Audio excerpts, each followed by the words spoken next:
ನಿದ್ದೆ ಹೋಕ ಭೀಮ, ಕಿರಣ್ ಕಸ್ತೂರಿಯಾ ಅವರಿಂದ. ಅಗಸ ರಾಮು ಭೀಮ ಎಂಬ ಕತ್ತೆಯನ್ನು ಸಾಕಿದ್ದನು. ಭೀಮನಿಗೆ ನಿದ್ರೆ ಮಾಡುವುದೆಂದರೆ ಬಹಳ ಇಷ್ಟ ಮತ್ತು ಬೆಳಿಗ್ಗೆ ಬೇಗ ಏಳಲು ಆಗುತ್ತಲೇ ಇರಲಿಲ್ಲ. ಆದ್ದರಿಂದ ಅಗಸ ರಾಮು ಆಗಾಗ ಭೀಮನಿಗೆ ಗದರಿಸುತ್ತಿದ್ದನು. ಒಂದು ದಿನ ಗೌರಿ ಎಂಬ ಹಸುವು ಭೀಮನನ್ನು ಕೇಳಿದಳು, ನೀನು ಯಾಕೆ ಇಷ್ಟು ಬೇಸರದಲ್ಲಿದ್ದೀಯಾ?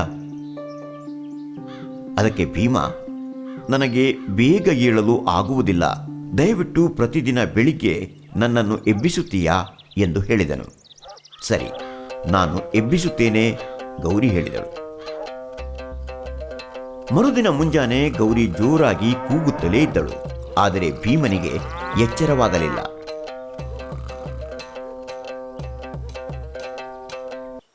ಸಂಜೆ ನದಿಯಿಂದ ಹಿಂತಿರುಗುತ್ತಿದ್ದ ಭೀಮ ಮೋತಿ ಎಂಬ ನಾಯಿಯನ್ನು ಭೇಟಿಯಾದನು. ಮೋತಿ, ನನಗೆ ಬೆಳಿಗ್ಗೆ ಸಮಯಕ್ಕೆ ಸರಿಯಾಗಿ ಎದ್ದೇಳಲು ಆಗುವುದಿಲ್ಲ, ದಯವಿಟ್ಟು ನನ್ನನ್ನು ಎಬ್ಬಿಸುತ್ತೀಯಾ ಎಂದು ಭೀಮ ಅವನನ್ನು ಕೇಳಿದನು. ಸರಿ, ನಾನು ಎಬ್ಬಿಸುತ್ತೇನೆ ಎಂದನು ಮೋತಿ. ಮರುದಿನ ಬೆಳಿಗ್ಗೆ ಮೋತಿ ಬೊಗಳುತ್ತಲೇ ಇದ್ದರೂ ಭೀಮನಿಗೆ ಎಚ್ಚರವಾಯಿತೇ? ಇಲ್ಲ ಸ್ವಾಮಿ. ಅಂದು ಸಂಜೆ ಭೀಮ ಚೀನು ಎಂಬ ಹುಂಜವನ್ನು ಭೇಟಿಯಾದನು. ಅವನು ಚೀನುವಿಗೆ, ನೀನು ಬೆಳಿಗ್ಗೆ ಕೂಗುತ್ತೀಯಾ ಮತ್ತು ಎಲ್ಲರೂ ಎಚ್ಚರಗೊಳ್ಳುತ್ತಾರೆ, ನೀನು ನನ್ನನ್ನೂ ಎಬ್ಬಿಸುತ್ತೀಯಾ ಎಂದು ಕೇಳಿದನು. ಚೀನು ಒಪ್ಪಿದನು.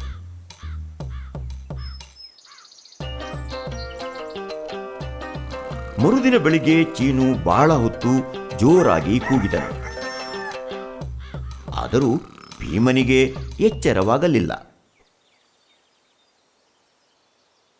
ಮರುದಿನ ಸಂಜೆ ಭೀಮ ಕಾಲು ಎಂಬ ಕಾಗೆ ಸಂತೋಷದಿಂದ ಕಾ ಕಾ ಎಂದು ಕೂಗುವುದನ್ನು ಕಂಡನು. ಕಾಲು, ದಯವಿಟ್ಟು ನನ್ನನ್ನು ಬೆಳಿಗ್ಗೆ ಎಬ್ಬಿಸುತ್ತೀಯಾ?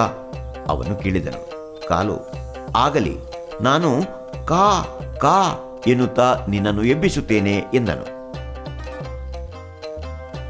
ಮರುದಿನ ಬೆಳಿಗ್ಗೆ ಕಾಲು ತನಗೆ ಸಾಧ್ಯವಾದಷ್ಟು ಕಾ ಕಾ ಎಂದು ಕೂಗಿದನು. ಆದರೆ ಭೀಮನಿಗೆ ಎಚ್ಚರವೇ ಆಗಲಿಲ್ಲ. ಇದರಿಂದ ಭೀಮನಿಗೆ ಬೇಸರವಾಯಿತು. ಮರುದಿನ ಬೆಳಿಗ್ಗೆ ಒಂದು ನೊಣ ಬಂದು ಅವನ ಮೂಗಿನ ಮೇಲೆ ಕುಳಿತಿತು. ಅಕ್ಷೇ! ಭೀಮ ದೊಡ್ಡದಾಗಿ ಸೀನುತ್ತಾ ಎದ್ದನು. ಅದ್ಭುತ, ನನಗೆ ಎಚ್ಚರವಾಯಿತು, ನಾನು ಹೇಗೆ ಎದ್ದೆ? ಅವನು ಆಶ್ಚರ್ಯದಿಂದ ಕೇಳಿದನು.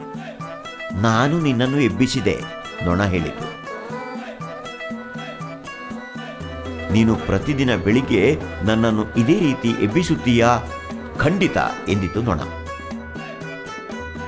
ಕೊನೆಗೂ ಈ ಉಪಾಯ ಫಲಿಸಿತೆಂದು ಭೀಮನಿಗೆ ಸಂತೋಷವಾಯಿತು.